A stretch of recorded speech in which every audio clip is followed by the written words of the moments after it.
দর্শক, আপনারা দেখতে পাচ্ছেন শাহবাগে বৈষম্য বিরোধী ছাত্র আন্দোলনের একটি সংগঠন, তারা যারা আহত হয়েছেন এবং নিহত হয়েছেন তাদের পরিবার থেকে তারা এখানে এসে সমাবেশ করতেছেন, বিক্ষোভ করতেছেন, রাস্তা অবরোধ করে তারা এখানে বিক্ষোভ সমাবেশের ডাক দিয়েছেন। সকাল 9টা থেকে এখনও পর্যন্ত তারা এই রাস্তায় অবস্থান করতেছেন। এখানে দেখতে পাচ্ছেন তারা শাহবাগের মিডল পয়েন্টে এসে তারা অবস্থান করতেছেন এবং এদিকে মানুষের একটি ভোগান্তির সৃষ্টি হয়েছে, রাস্তাঘাটে যানজটের সৃষ্টি হয়েছে। আইন শৃঙ্খলা বাহিনী তারা সে দেখছেন, শুধু তারা কোনো অ্যাকশন নিচ্ছে না।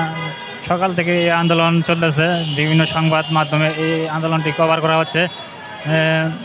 এদিকে দেখতে পাচ্ছেন আহত শিক্ষার্থীরা বসে আছেন, দাবি আদায়ের লক্ষ্যে তারা বিক্ষোভ সমাবেশ করতেছেন।